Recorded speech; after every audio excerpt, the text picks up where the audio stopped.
अस्सलाम वालेकुम स्टूडेंट्स। आज का जो हमारा टॉपिक है वो है स्विच स्टेटमेंट प्रोग्राम्स इन सी प्लस प्लस। हम लोगों ने ये कंट्रोल स्ट्रक्चर्स में जो देखा था, ठीक है, वो इफ स्टेटमेंट था, एल्स इफ एल्स स्टेटमेंट था और multiple if else if statement था। इफ जो स्टेटमेंट थी उसमें ये था कि अगर कंडीशन ट्रू है इफ के साथ तो वो statement corresponding to if condition वो एग्जीक्यूट होगी, और अगर कंडीशन ट्रू नहीं है तो हमारे पास स्क्रीन के ऊपर कोई आउटपुट शो नहीं होगी अगर कंडीशन ट्रू नहीं है। इफ एल्स में हम लोगों ने देखा था कि अगर कंडीशन ट्रू है तो कंडीशन ट्रू के करिस्पॉन्डिंग स्टेटमेंट एग्जीक्यूट होगी, और एल्स के साथ जो होगी स्टेटमेंट वो स्किप हो जाएगी, और अगर कंडीशन ट्रू नहीं है तो एल्स के साथ जो स्टेटमेंट है वो एग्जीक्यूट होगी, और इफ के साथ जो स्टेटमेंट है वो स्किप हो जाएगी। यानी इफ एल्स के केस में दो हमारे पास स्टेटमेंट या सेट ऑफ स्टेटमेंट्स होंगी, ठीक है, तो दोनों में से एक एग्जीक्यूट होगी एक स्किप होगी, ना तो दोनों एग्जीक्यूट होंगी और ना ही दोनों ही स्किप होंगी। और मल्टीपल इफ एल्स इफ के अंदर क्या है कि हमारे पास इफ के साथ कंडीशन होती है और एल्स इफ के साथ कंडीशंस होते हैं, वो हम अपनी मर्जी से अपनी प्रोग्राम की रिक्वायरमेंट के अकॉर्डिंग उनकी तादाद रखते हैं, ठीक है, और एंड पे एक एल्स होता है जो इन सबकी नेगेशन होता है। तो जो जिसके साथ कंडीशन जो कंडीशन ट्रू होगी वही स्टेटमेंट एग्जीक्यूट होगी। अगर कोई कंडीशन ट्रू नहीं होगी तो एल्स वाली जो कंडीशन एल्स वाली स्टेटमेंट होती है वो एग्जीक्यूट होती है।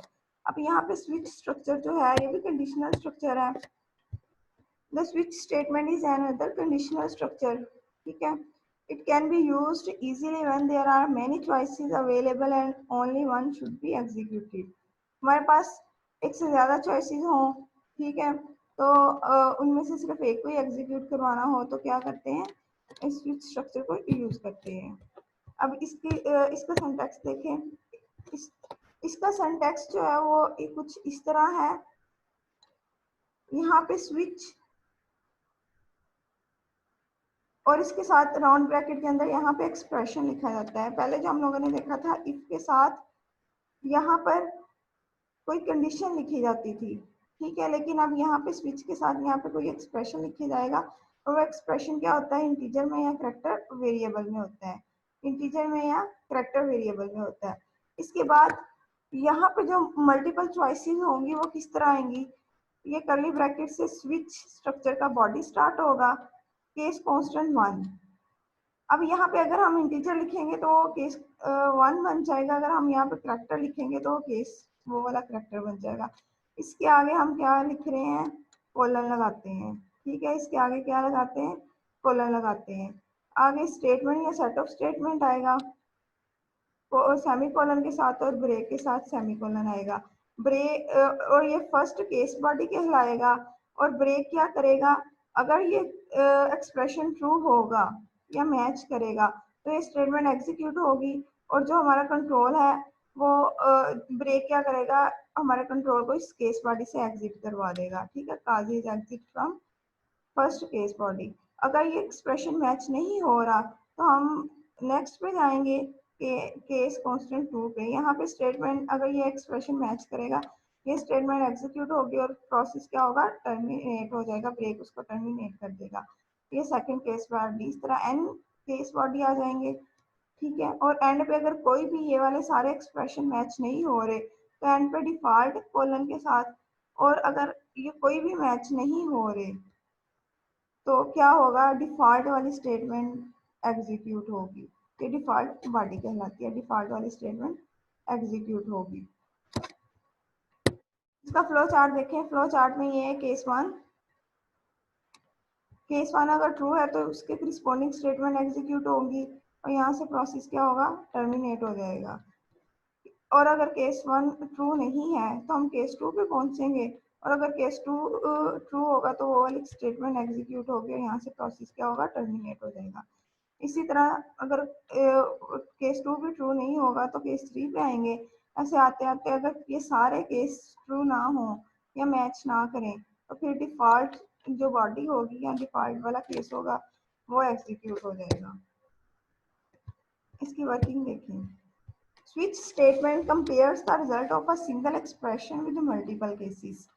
स्विच स्टेटमेंट में क्या करना है, सिंगल एक्सप्रेशन को मल्टीपल केसेस से कंपेयर करना है। वो कैसे कंपेयर होगा, यहाँ पे हम एक्सप्रेशन देंगे, ठीक है, और ये यहाँ पे ये एक्सप्रेशन की वैल्यू आएगी, इंटीजर होगा इंटीजर आएगी, कांस्टेंट होगा कांस्टेंट आएगी, ठीक है।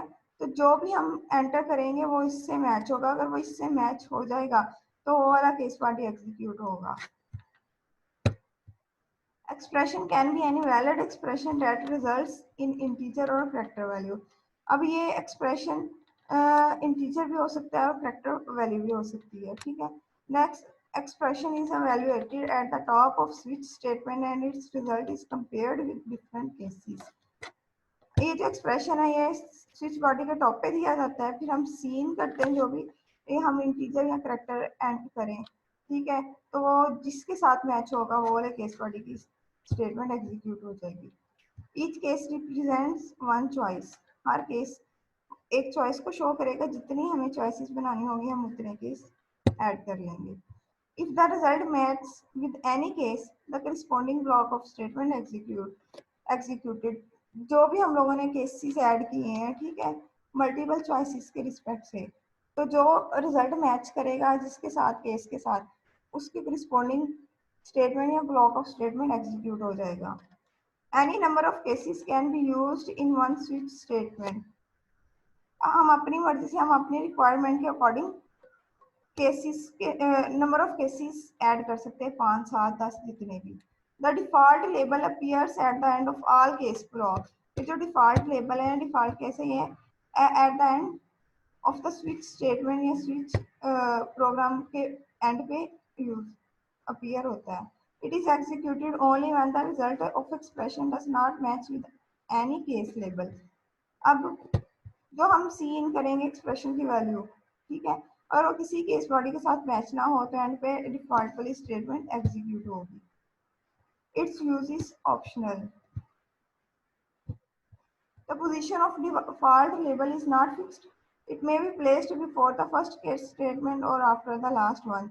अब इसकी पोजीशन हम अपनी मर्जी से ही रखते हैं, फर्स्ट पे रख लें लास्ट पे रख लें, तो मोस्टली लास्ट पे ही लिखी जाती है। The break statement in each case is used to exit from switch body। switch body से इसको एग्जिट करवाने के लिए हम क्या करते हैं, ब्रेक स्टेटमेंट यूज करते हैं। जैसे यहाँ पे ब्रेक स्टेटमेंट यूज किया, अगर ये एक्सप्रेशन मैच कर जाएगा तो एग्जीक्यूट हो जाएगी और वो ब्रेक कर देगा। ब्रेक क्या करेगा, कंट्रोल को एग्जिट करवा देगा इस केस बॉडी से। अब सपोज करें अगर मैंने यहाँ पे ब्रेक नहीं लिखी, ठीक है, और ये स्टेटमेंट ट्रू भी है, ये एक्सप्रेशन ट्रू भी है, मैच भी कर रहा है, तो ये स्टेटमेंट भी एग्जीक्यूट होगी और फिर ये स्टेटमेंट भी एग्जीक्यूट होगी और इसके बाद ये ब्रेक उसको टर्मिनेट करेगा। तो ब्रेक का ये फायदा होता है कि जहाँ पे मैच कर जाए उसके बाद वो टर्मिनेट हो जाता है। It is use at the end of each case block. हर केस ब्लॉक के एंड पे यूज किया जाता है। When the result of the expression match with the case block, the corresponding statement are executed. जिसके साथ मैच होगा वो स्टेटमेंट एग्जीक्यूट हो जाएगी। The break statement comes after these statements and the control exits from switch body, ठीक है। और break statement क्या करेगा, जब एग्जीक्यूट हो जाएगी वो ब्लॉक, तो ब्रेक स्टेटमेंट उसको उस स्विच बॉडी के अंदर से या उस केस बॉडी के अंदर से एग्जिट करवा देगा। If break is not used, all case blocks that comes after the matching case will also be executed। अभी आप लोगों को बताया कि अगर मैं ये ट्रू हो लेकिन यहाँ पे ब्रेक ना यूज की हो तो ये भी एग्जीक्यूट होगी, ये भी एग्जीक्यूट होगी। जब तक ब्रेक यूज ना की गई होगी तब तक वो केस बॉडी एग्जीक्यूट होती रहेंगी। अब प्रोग्राम देखें इसका। Write a program that inputs number of weekdays and displays the name of the day। For example, if the user enters 1, it displays Friday and so on। अब क्या करना है, user से इनपुट नंबर करवाना है वीकडे का, और उस वीकडे का नेम क्या होना चाहिए, स्क्रीन पे डिस्प्ले होना चाहिए, ठीक है। अब हमारे पास 7 चॉइसेस तो वीकडेज के हिसाब से बनती हैं और एक चॉइस हमारे पास बनेगी कि इनवैलिड नंबर है, ठीक है। वो देखिए कैसे, अब यहाँ पे number of weekdays number input करवाना है, तो इंटीजर डाटा टाइप लिया है और एन वेरिएबल लिया है, तो वेरिएबल डिक्लेयर करवाया है यहाँ पे। सी आउट करवाया enter number of a weekday colon तक, तो कोलन तक डबल कोटेशन में है, वो एज इट इज डिस्प्ले होगा। देन सी इन एन करेंगे तो एन की जो भी वैल्यू यूजर एंटर करेगा वो डिस्प्ले हो जाएगी, ठीक है। ये हम जो एंटर करेंगे वो डिस्प्ले हो जाएगी। अब यहाँ से switch body switch structure start हो रहा है। स्विच राउंड ब्रैकेट के अंदर ये इंटीजर, ठीक है, और करली ब्रैकेट से इसकी बॉडी स्टार्ट हो रही है। केस वन, अब यहाँ पे एन की वैल्यू 1 रखी है। अगर केस 1 होगा तो सी आउट क्या हो जाएगा, फ्राइडे और ब्रेक आ गया। अगर केस 2 हो, सी आउट क्या होगा, सैटरडे और ये ब्रेक, क्योंकि उन्होंने कहा कि इस तरह का प्रोग्राम बनाए कि यूजर से इनपुट नंबर करवाए और उस वीक डे का नेम डिस्प्ले करे। और उन्होंने एग्जांपल दिया कि 1 जो है फ्राइडे के लिए यूज करना, फिर इस तरह 2 सैटरडे के लिए, 3 संडे के लिए। केस 3 पे आ जाए, सी आउट संडे और ब्रेक। केस 4 सी आउट मंडे ब्रेक। केस 5 सी आउट ट्यूसडे ब्रेक। अब हम जो भी अगर हम 3 एंटर करेंगे तो इसके साथ मैच होगा, संडे डिस्प्ले होगा और ये ब्रेक कर देगा, ठीक है। और अगर हम 5 एंटर करते हैं तो वो इसके साथ मैच करेगा, ट्यूसडे डिस्प्ले होगा और ब्रेक प्रोसेस को टर्मिनेट कर देगा। केस 6 सी आउट क्या होगा, वेडनेसडे ब्रेक प्रोसेस टर्मिनेट, अगर ये ट्रू होगा। केस 7 सी आउट थर्सडे होगा, ठीक है, और ब्रेक ये हो जाएगा ब्रेक। अगर ये केस ट्रू होगा तो थर्सडे आउटपुट पे डिस्प्ले एज आउटपुट मिलेगा और ये ब्रेक प्रोसेस को टर्मिनेट करेगा। अगर हम जो नंबर एंटर कर रहे हैं किसी के साथ मैच ना हो तो डिफॉल्ट क्या करेगा, डिफॉल्ट वाली स्टेटमेंट एग्जीक्यूट होगी और क्या होगा, इनवैलिड नंबर। और यहाँ पे कर्ली ब्रैकेट पे स्विच बॉडी खत्म, गेट सी एच और ये मेन बॉडी का कर्ली ब्रैकेट, ठीक है। अब आ जाए टर्बो सी प्लस प्लस के ऊपर, इस प्रोग्राम को रन करके देखते हैं।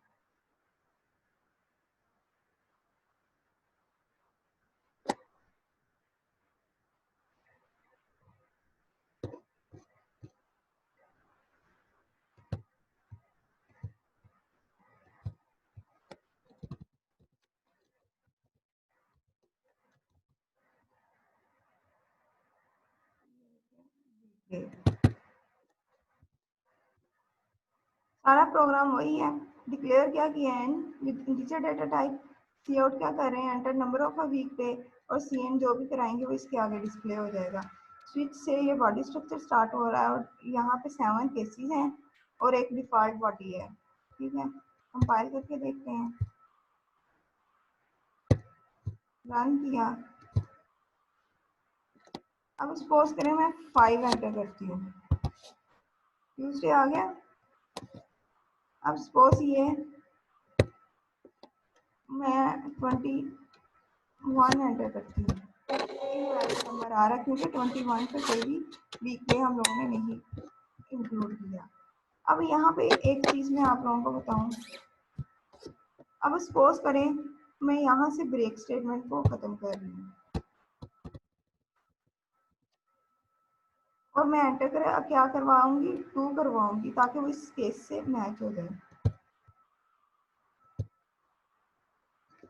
अब मैंने एंटर 2 करवाया तो देखिए सैटरडे भी डिस्प्ले हो रहा है और संडे भी डिस्प्ले हो रहा है।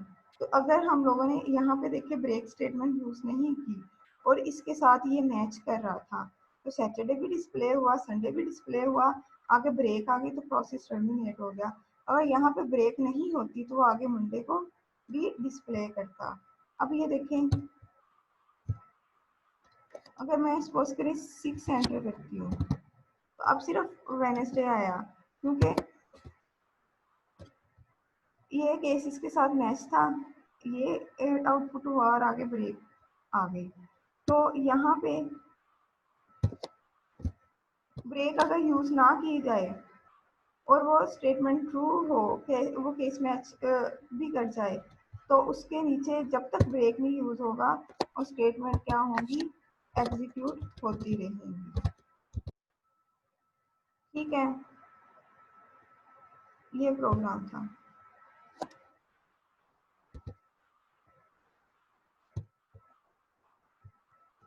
अब इससे नेक्स्ट प्रोग्राम देखें।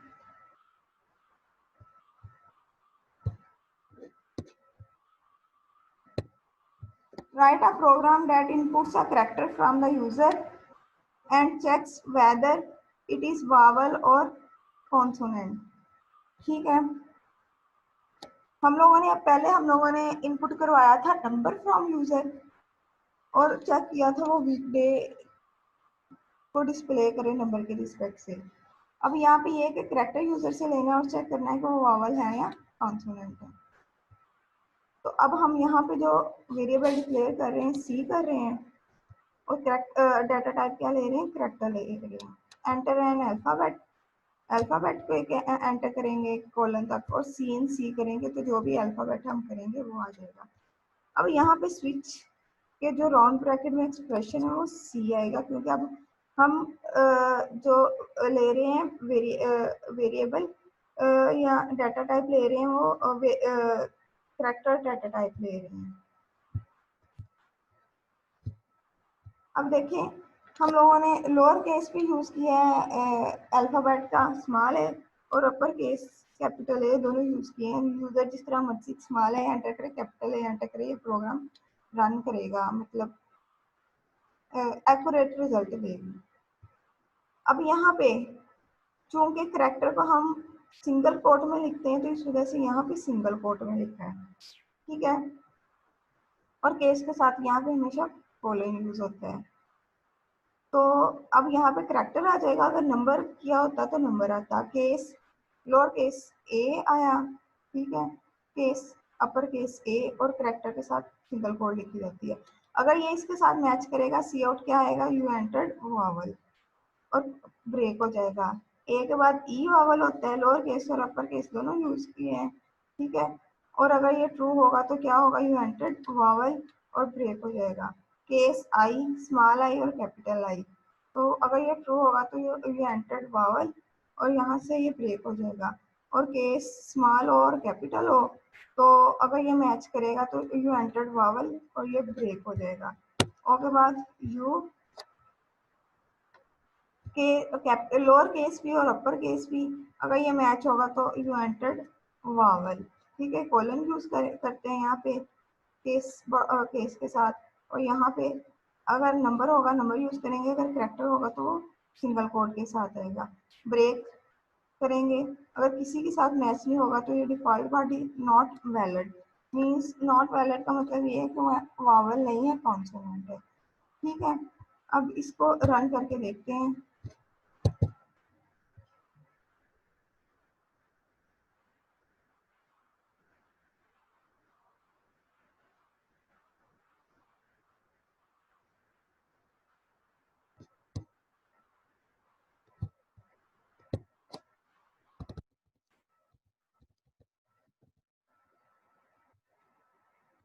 ये वावल बना। ठीक है, सारा प्रोग्राम वही है जो हमने स्लाइड्स में देखा है। फाइल करते हैं इसको।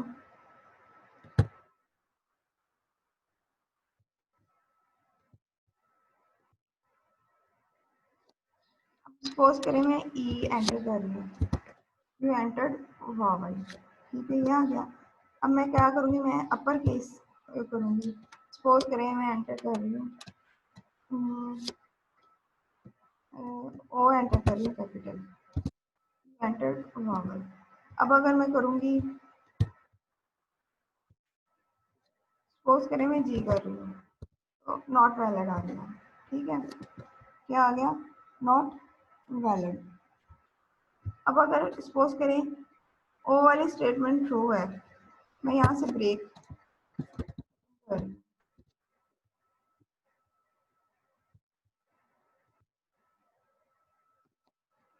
स्मॉल ओ एंटर किया तो ये देखिए दो मरतबा you entered vowel, you entered vowel आया। वो इस वजह से कि इसके साथ तो ये वो मैच हुआ तो ये तो एग्जीक्यूट होनी है, लेकिन इसके बाद ब्रेक वाली स्टेटमेंट यूज नहीं की तो इसके नीचे वाली भी एग्जीक्यूट होगी। तो ये 2 वर्ड पर यू एंटर्ड वावल आ रहा है।